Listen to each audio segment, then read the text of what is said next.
నమస్తే welcome to burning politics నిత్యం ఖద్దరు నేతల డైలాగ్ వాడుతూ రణరంగాన్ని తలపించే తెలుగు నేల రాజకీయం రసకందాయంగా మారింది. సై అంటే సై అనే రేంజ్లో సాగుతున్న పొలిటికల్ దంగలపై ఒలుక్కేద్దాం.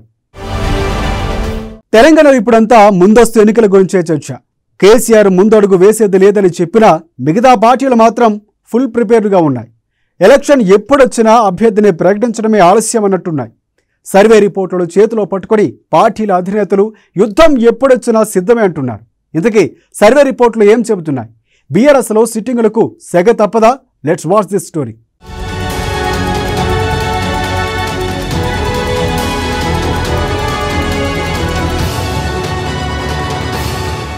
తెలంగాణలో ముందస్తు హీటు మరింత టెన్షన్ పుట్టిస్తుంది. ముందస్తు ఎన్నికలు ఉంటాయన్న సమాచారం ఉన్న నేపథ్యంలో పలు రాజకీయ పార్టీలు సర్వేలు చేయిస్తుంటే మరికొన్ని పార్టీలు మాత్రం ఇప్పటికీ సర్వేలు పూర్తి చేసుకుని ఎప్పుడైనా రెడీ అంటున్నాయి.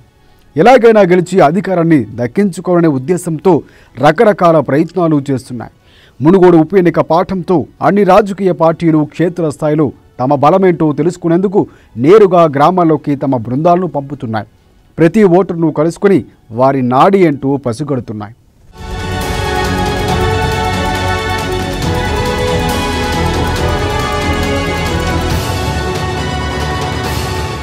ప్రస్తుతం బీఆర్ఎస్గా మారిన టీఆర్ఎస్ ఇప్పటికే తెలంగాణలో 2 సార్లు అధికారంలోకి వచ్చి ఫుల్ ఫామ్లో ఉంది. ఇప్పుడు మరోసారి గెలిచి హ్యాట్రిక్ కొట్టి అధికారంలోకి రావాలని ఉబలాట పడుతుంది. అదే సమయంలో ప్రజా వ్యతిరేకత కూడా గులాబీ పార్టీకి లేకపోలేదని విశ్లేషకులు చెబుతున్నారు.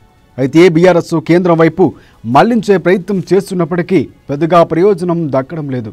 అదే సమయంలో దేశ రాజకీయాల్లోకి కేసీఆర్ వెళ్లిన నేపథ్యంలో కొద్దో గొప్ప మార్పు ఉంటుందని కూడా భారత రాష్ట్ర సమితి నాయకులు అంచనా వేస్తున్నారు.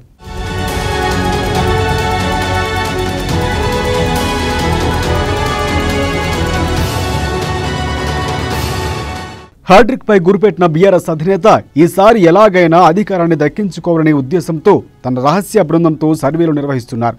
ఇప్పటికే ఈ బృందం 119 నియోజకవర్గాల్లో సర్వే పూర్తి చేసినట్లు కూడా తెలుస్తోంది. అయితే ఇందులో మెజార్టీ ఎమ్మెల్యేలు తీవ్ర ప్రజా వ్యతిరేకత ఎదుర్కొంటున్నట్లు ఆ సర్వే బృందం నివేదిక ఇచ్చిందని కూడా ఇప్పుడు టాక్ వినిపిస్తోంది. ఈ మధ్యకాలంలో ప్రశాంత్ కిషోర్ టీం కూడా ఇలాంటి నివేదిక ఇవ్వడంతోనే కేసీఆర్ ఇప్పుడు డైలమాలో పడ్డారని కూడా తెలుస్తోంది.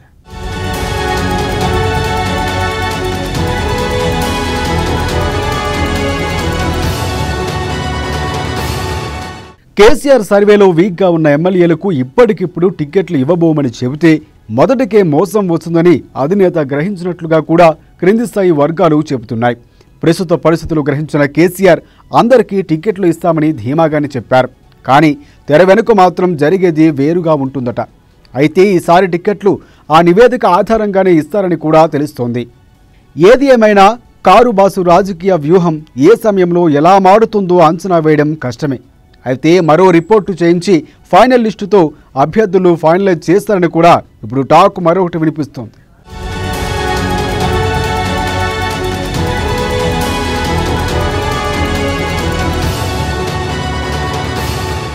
కేసీఆర్ వ్యూహాలు రచిస్తూ ఉంటే కాంగ్రెస్ పార్టీది మాత్రం మరింత విచిత్రమైన పరిస్థితి.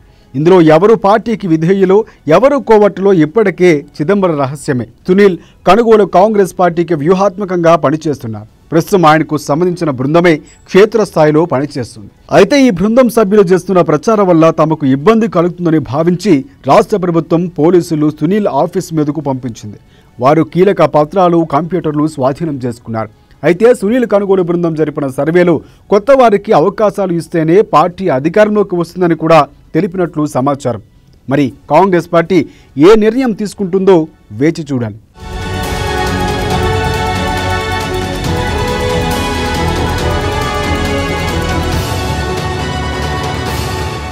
ఇప్పటికే జంబో ప్యాక్ జరగడం హస్తం పార్టీని కుదిపేస్తుంది.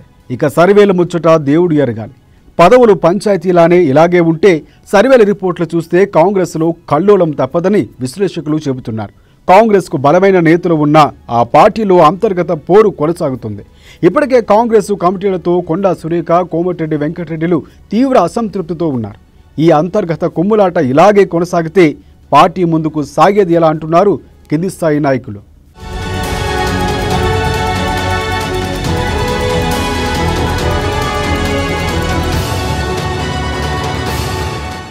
ఇక బీజేపీకి సంబంధించి 119 నియోజకవర్గాల్లో పోటీ చేస్తే ఎవరు అభ్యర్థులు ఉన్నారంటే ఇందుకు సమాధానం ఇప్పటి వరకు లేదంటే తాజాగా బండి సంజయ్ మాత్రం 119 స్థానాల్లో అభ్యర్థులు రెడీ అంటున్నారు.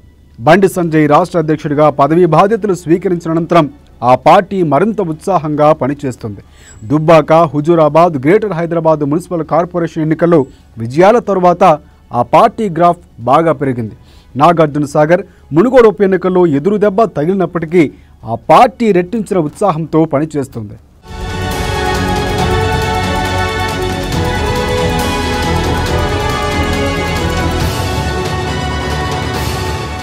అదే సమయంలో తెలంగాణలో ఎలాగైనా అధికారంలోకి రావాలని బీజేపీ పెద్దలు గట్టి పట్టుదలతో ఉన్నారు. ఇందులో భాగంగానే చీలికలకు భారీగా ప్రోత్సహిస్తున్నారు. అంతేకాదు నియోజకవర్గాల పరిధిలో ఎవరి బలం ఏ స్థాయిలో ఉందో కూడా అంచనా వేసేందుకు బీజేపీ కొన్ని బృందాలు ఏర్పాటు చేసి సర్వేలు సైతం చేయిస్తుందట.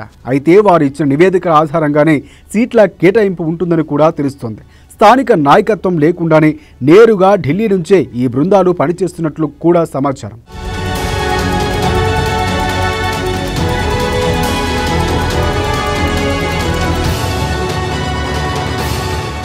మొత్తానికి ఎన్నికలకు ఇంకో ఏడాది ఉన్నప్పటికీ తెలంగాణలో ఇప్పుడే ఆ సందడి మొదలైంది. ముందస్తు ఎన్నికలు ఉండవని కేసీఆర్ స్పష్టం చేసినప్పటికీ ఊహాగానాలు మాత్రం ఆగటం లేదు. అదే సమయంలో ఆయా రాజకీయ పార్టీలు తమ సర్వేలు ఆపడం లేదు. ఇది మునుముందు ఎటువంటి పరిణామాలకు దారి తీస్తుందో తెలియదు. కానీ ఆశావాహుల్లో మాత్రం ఒకంత టెన్షన్ నెలకొంది.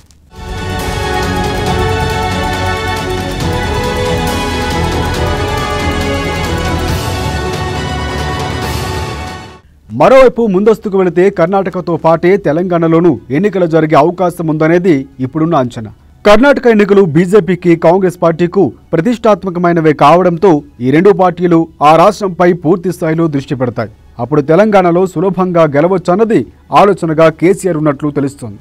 ఇక బీఆర్ఎస్తో వెళుతుండడం వల్ల లోక్సభ ఎన్నికల్లో మరిన్ని ఎంపీ సీట్లు గెలుచుకోవచ్చని కూడా భావిస్తున్నట్లు సమాచారం అందుతుంది. మొత్తానికి ఎలాంటి విపత్కర పరిస్థితులు వచ్చినా ధీటుగా వ్యూహాలు మార్చి సక్సెస్ కావడంలో కేసీఆర్ దిట్ట. మరి ప్రస్తుతం ఇలాంటి అడుగులు వేస్తారన్నది ఇప్పుడు ఆసక్తికరంగా మారింది.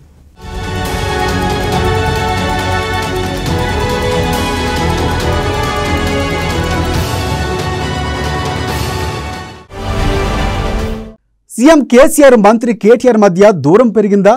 బీఆర్ఎస్ ప్రకటన రామన్నకు ఇష్టం లేదా? బీఆర్ఎస్లో ఎమ్మెల్సీ కవిత కీలకంగా మారనున్నారా? ఢిల్లీ కార్యక్రమానికి కేటీఆర్ దూరంగా ఉండటానికి కారణాలేంటి? అసలు సీఎం కేసీఆర్, మంత్రి కేటీఆర్ మధ్య ఏం జరుగుతోంది? పార్టీ వర్గాలు ఏం చెబుతున్నాయి? ఇప్పుడు చూద్దాం.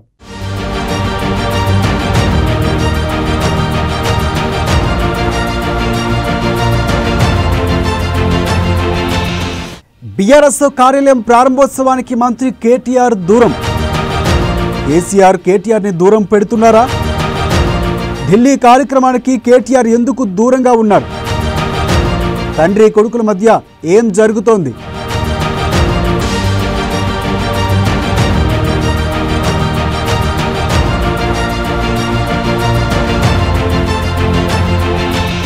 టీఆర్ఎస్ను బీఆర్ఎస్గా మారుస్తూ సీఎం కేసీఆర్ నిర్ణయం తీసుకున్నారు.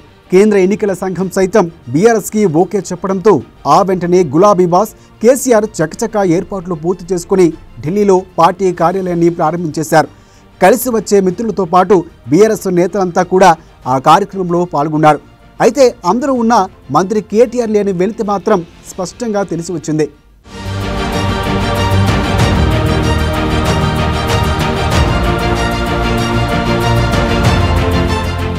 అయితే కేటీఆర్ ఢిల్లీకి వెళ్లకపోవడంపై భిన్నాభిప్రాయాలు వ్యక్తమవుతున్నాయి.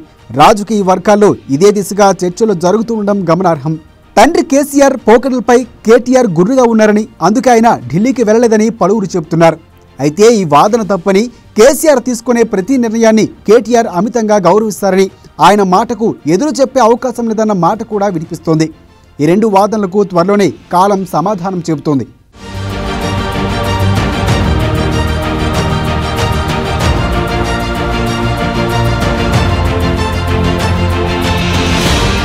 తండ్రి అంటే అమితమైన ప్రేమాభిమానాలతో పాటు గౌరవంతో కూడిన భయం మంత్రి కేటీఆర్కు మెండుగా ఉంది. ఇప్పటికీ ఆయన ఎదుట కూర్చునేందుకు సైతం ససేమేరా అనటం కేటీఆర్లో చూస్తామని ఆయన సన్నిహితులు చెబుతున్నమాట. అలాంటి గుణం ఉన్న కేటీఆర్ తండ్రి మీద అలిగే అవకాశం లేదన్న మాట కొందరి నోట వినిపిస్తోంది. అయితే ఈ వాదనను కొంతమంది కొట్టిపడేస్తూ మరో ఆసక్తికర విషయాన్ని కూడా ప్రస్తావిస్తున్నారు. బీఆర్ఎస్ పార్టీ పేరుతో మొదలైన ఆ పార్టీలో కొత్త సమస్యలు ఎదురు కావచ్చన్న ఆందోళన కేటీఆర్లో ఉందని చెబుతున్నారు.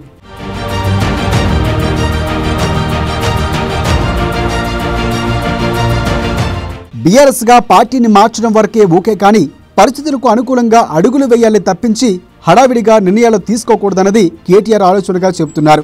అన్నింటికీ మించి మిత్రులుగా ఎంపిక చేసుకునే వారి విషయంలో కేసీఆర్ తొందరపాటుతో ఉన్నట్లుగా కూడా కేటీఆర్ భావిస్తున్నట్లు సమాచారం. ఈ విషయమై తండ్రి కొడుకుల మధ్య చర్చ జరిగిందని, అందులో కేటీఆర్ మాటల్ని కేసీఆర్ సింపుల్గా కొట్టిపారడంతో మనస్తాపానికి గురయ్యారని కూడా చెబుతున్నారు. అయితే ఇదంతా కూడా రాజకీయ వర్గాల్లో నడుస్తున్న చర్చ అన్నది మర్చిపోకూడదు.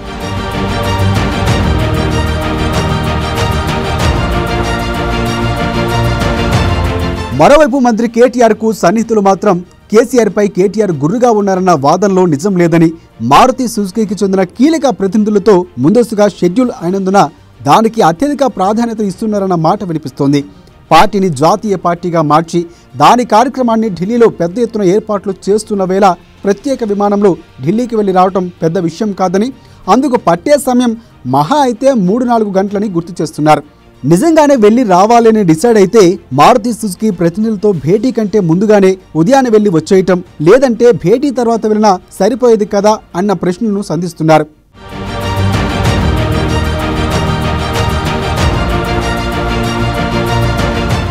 ఢిల్లీలో బీఆర్ఎస్ జాతీయ కార్యాలయ ప్రారంభోత్సవానికి మంత్రి కేటీఆర్ హాజరు కాకపోవడంపై టీపీసీసీ చీఫ్ రేవంత్ రెడ్డి సంచలన వ్యాఖ్యలు చేశారు.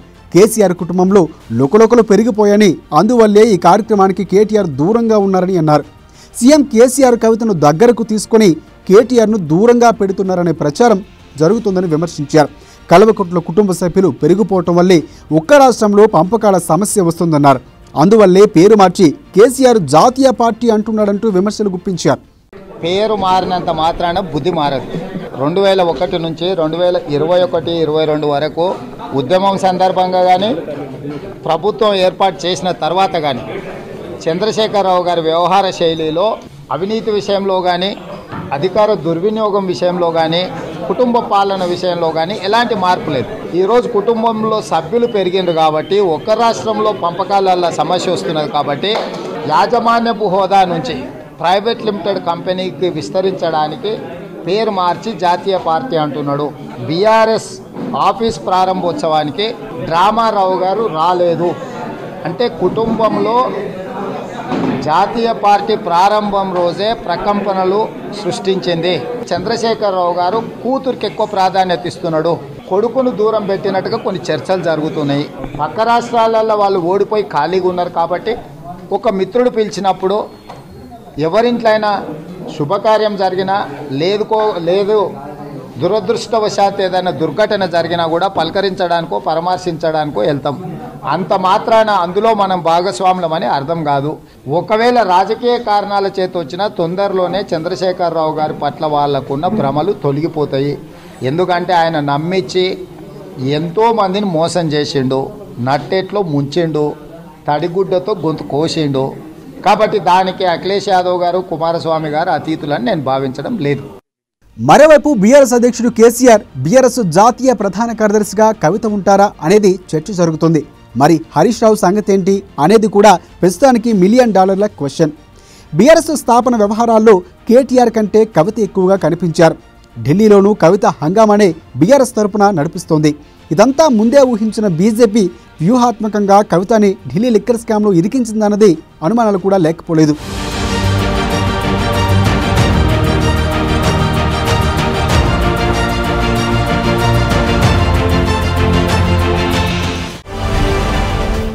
సంక్షోభాలు సవాళ్లు విజయవంతంగా మలుచుకున్న నేత చంద్రబాబు 7-10 వయసులో కూడా శక్తికి మించి కష్టపడుతున్నాడు. ఆయన తెలంగాణలో టీడీపీని రీఎంట్రీ ఇచ్చేందుకు ఆయన ప్లాన్ చేస్తున్నారు.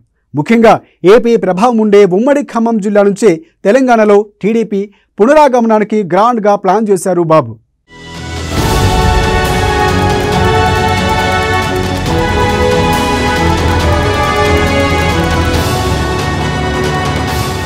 తెలంగాణపై చంద్రబాబు ఫోకస్. కేసీఆర్ బీఆర్ఎస్ ప్రకటనతో బాబుకు లైన్ క్లియర్. ఏపీ పార్టీగా ముద్రపడిన టీడీపీ. సైకిల్ దిగి కారెక్కిన టీడీపీ నేతలు. 2024లో తెలంగాణలో టీడీపీ ప్రభావం. యాక్షన్ ప్లాన్ రెడీ చేసిన బాబు. ఖమ్మం సభతో గ్రాండ్గా రీఎంట్రీ.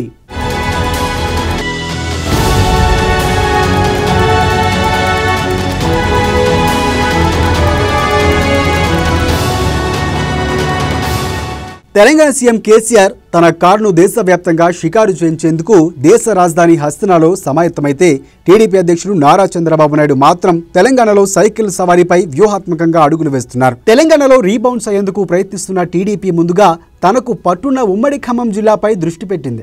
ఆది నుంచి తెలంగాణలో ఉమ్మడి ఖమ్మం జిల్లాలో టీడీపీకి మంచి క్యాడరే ఉంది. తెలంగాణ ఏర్పడిన తరువాత జరిగిన మొదటి ఎన్నికల్లో ఉమ్మడి ఖమ్మం జిల్లా నుంచి తన సత్తాను చాటుకుంది.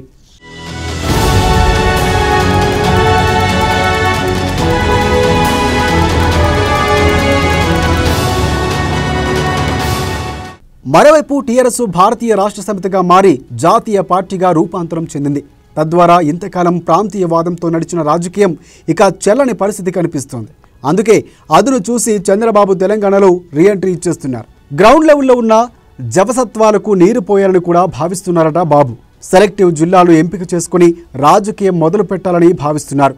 ఖమ్మం జిల్లాకు చెందిన టీఆర్ఎస్ మాజీ మంత్రి పూర్వాశ్రమం టీడీపీలో యాక్టివ్గా పనిచేసిన నేతను తిరిగి పార్టీలోకి చేర్చుకోవాలని కూడా బాబు ప్రయత్నిస్తున్నారు. ప్రాంతీయవాదంతో టీడీపీని తెలంగాణలో నిర్వీర్యం చేస్తున్న నేపథ్యంలో చాలా మంది నేతలు తెలుగుదేశంకు దూరమయ్యారు, ఇతర పార్టీల్లో ఉన్నారు.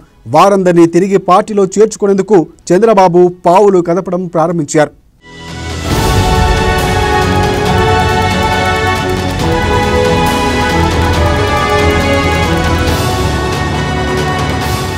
ఇప్పుడు ఏపీ రాజకీయాలు కాస్త పక్కన పెట్టి తెలంగాణపై ఫోకస్ పెంచారు చంద్రబాబు.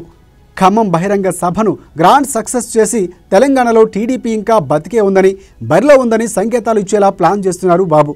తెలంగాణ ఎన్నికల నాటికి టీడీపీని బలోపేతం చేసి కనీసం 30 సీట్లో ప్రబలమైన శక్తిగా మార్చితే బీజేపీ తన దారికి వస్తుందని కూడా భావిస్తున్నారట. ఎలాగైనా తెలంగాణలో అధికారంలోకి రావాలనుకుంటున్న బీజేపీకి తప్పనిసరిగా టీడీపీని తన కూటమిలో కలుపుకుంటుంది. ఆ కూటమి కానీ తెలంగాణలో వర్కౌట్ అయితే ఏపీలో కూడా బీజేపీ తన వెంట రాక తప్పని అనివార్య పరిస్థితులు కల్పించాలన్నది చంద్రబాబు వ్యూహం. అటు గతంలో మాదిరిగానే ఆంధ్ర నాయకుల పెత్తనమన్న మాట భారతీయ రాష్ట్ర సమితిగా మారిన టీఆర్ఎస్ నుంచి వినిపించడానికి ఇక వీల్లేదు. దీంతో కరెక్ట్ టైం చూసి చంద్రబాబు తెలంగాణలో రాజకీయాలు మొదలుపెట్టారని కూడా విశ్లేషకులు భావిస్తున్నారు.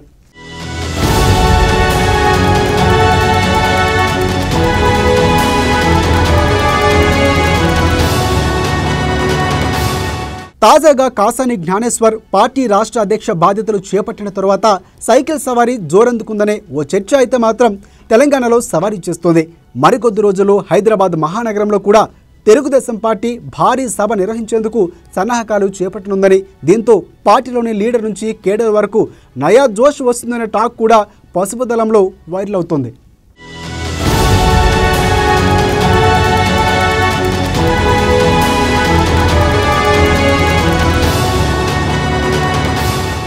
ఇది ఈరోజు బర్నింగ్ పాలిటిక్స్. మరిన్ని రాజకీయ విషయాలు రేపటి బర్నింగ్ పాలిటిక్స్లో చూద్దాం.